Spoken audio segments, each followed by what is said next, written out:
हज़रत वहाब इब्न मुनब्बे अलैहि रहमा फरमाते हैं कि बनी इसराइल के अंदर एक बादशाह महल बनाने जा रहा था।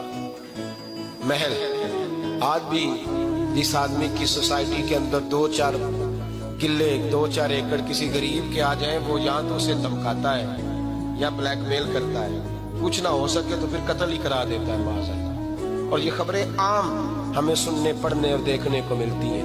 बादशाह महल बनाने जा रहा था, एक गरीब बीबी रहती थी, उसकी झोंपड़ी बादशाह के महल के नक्शे में आती थी। बादशाह ने कहा बीबी मुंह मांगी कीमत ले लो, खाली कर दो ये मकान। बुजुर्गों को अपने झोंपड़ियों से बड़ी दिलचस्पी होती है। बच्चे सोसाइटियों में चले जाते हैं, अब्बा जी कहते हैं मुझे गांव में रहने दो, मेरा यही दिल लगता है, मुझे इस घर से दिलचस्पी हो गई। अम्मा कहने लगी बादशाह मैं यहाँ ब्याह के आई थी, खामद इंतकाल कर गया, औलाद अल्लाह ने दी नहीं, मैं पका हुआ फाल हूं, गिर जाऊंगी तो तेरा ही है, लेकिन मुझे इस आशियाने में रहने दे, ये घोंसला मैंने तिनका तिनका करके बनाया, मुझे रहने दे, ना मुझे निकाल। कहने लगा मेरा नक्शा खराब होता है। बीबी सारा दिन मकान में बैठी रहती कि मेरी झोंपड़ी टूट न जाए, जालिम की नजर में आ गई है, कहीं मेरा ये आरजुओं का महल चकनाचूर ना हो जाए, सारा दिन ड्यूटी करती। बादशाह ने भी 2-4 सिपाही खड़े कर दिए, जब घर से निकले तो बिल्डोज कर देना, मकान को गिरा देना। वो खातून कितनी दिन बंदा बैठ सकता है। एक दिन सरे शाम घर से निकली, 2-1 घंटे के बाद वापस आई तो मकान गिर गया था, दीवार बन गई थी। हजरत वहाब इब्न मुनब्बे फरमाते हैं बस उसने दुआ की तो रब करीम ने वो शहर सारा तबाह कर दिया। उस बीबी ने 2 जुमले कहे तो उलट पलट दिया वो सारा शहर। मेरे नबी करीम अलैहिस्सलाम ने फरमाया जब मजलूम के हाथ दुआ के लिए उठते हैं तो अर्श का मालिक आसमान से कहता है खोल दे सारे दरवाजे, इसके बीच कोई पर्दा नहीं रहना चाहिए, आने दे, मजलूम है, इस पर जुल्म हुआ है। लोग कहते हैं मैं बेचैन रहता हूँ साहब, मौलाना साहब पीर साहब वो घर के कोने से चीखने की आवाज आती है, कोई दम मिल जाए, कोई तवीज हो जाए, कुछ ऐसा हो जाए कि बचत हो जाए, कोई ऐसी फूंक लग जाए कि आराम आ जाए। तो मैं कहता हूँ भाई अगर बड़े दम कराने से भी फर्क नहीं पड़ा, अगर बड़े तावीज लेने से भी चीखें बंद नहीं हुई, तो जरा टटोल के देख लो, कहीं किसी यतीम की आहें ही ना दफन हो वहां, कहीं किसी गरीब का गोश्त तो नहीं दबा लिया, कहीं किसी को लूट के तो दीवार नहीं बना ली, कहीं किसी का मकान पे कब्जा करके तो नहीं बनाया। अगर लूट और हराम का माल हो तो फिर चीखें बंद नहीं होती, फिर सुकून से सोया नहीं जाता, फिर वहां आराम की नींद नहीं आती। हजरत वहाब इब्न मुनब्बे फरमाते हैं बीबी आई और आकर के उसने जब देखा मेरा घर टूट गया है, महल टूट गया है, हालात बदल गए हैं, वो खातून आती है और मेरे भाई दुआ की तो उसने अंदाज ही बदल के रख दिए।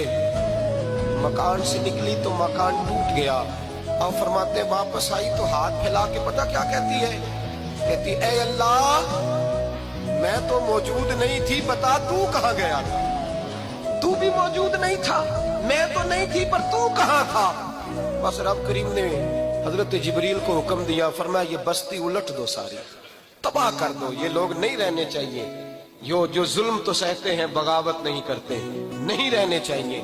साहिब तबकात कहते हैं महबूब पाक ने फरमाया भाई किसी शख्स को मेरी तरफ से कोई तकलीफ पहुंची हो तो बदला ले सकता है, बदला ले सकता है। किसी को तकलीफ पहुंची, स्यापा फूट के रोने लगे, महबूबा करम ही करम हुआ है, रहमत ही रहमत आई, आपके बारे में गुमान करने वाला भी दायरा ईमान से निकल जाएगा। हुजूर आप क्या फरमा रहे हैं? फरमाया नहीं भाई उठो। पीछे से जनाब अकाशा बिन मोहसन उठे, हाथ कांपते हैं, आगे बढ़े, कहने लगे या रसूल अल्लाह एक जंग के मौके पर आपने दुर्रा मारा था, नंगी पीठ पर सफ़ें सीधी कराते, बात दिल में रह गई है, मैंने बदला लेना है। नबी करीम ने फरमाया बिलाल दौड़ के जाओ, फातिमा के घर दुर्रा पड़ा है, दुर्रा लाओ। सैयदना बिलाल हबशी कहते मैं गया, दस्तक दी, सैयदा तैयबा ताहिरा हजरत फातिमा फरमाने लगी बिलाल कैसे आए हो? अम्मा जी को दुर्रा चाहिए था।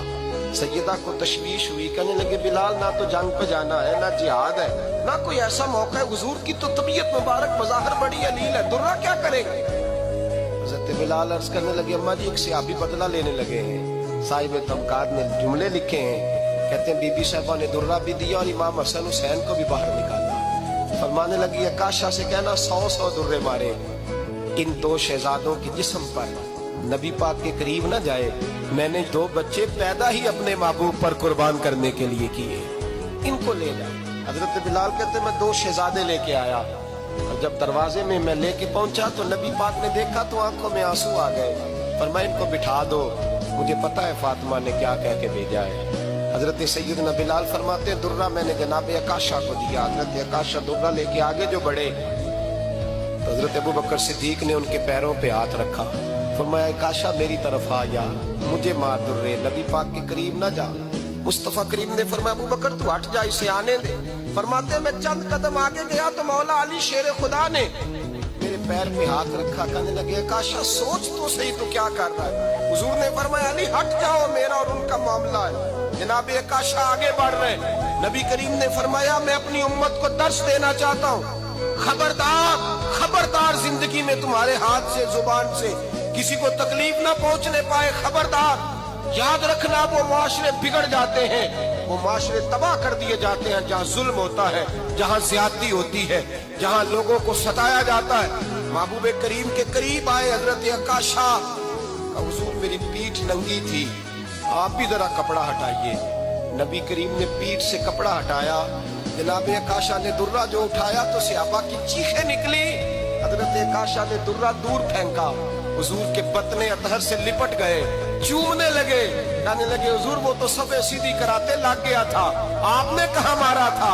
या रसूल अल्लाह मैं तो बहाना बना रहा था कि जाती दफा मुझे वजूद चूमने का मौका नसीब हो जाए, मुझे ये मौका नसीब हो जाए। मेरे हबीब ने फरमाया जिसने जन्नती देखना हो मेरे अकाशा की जियारत कर ले।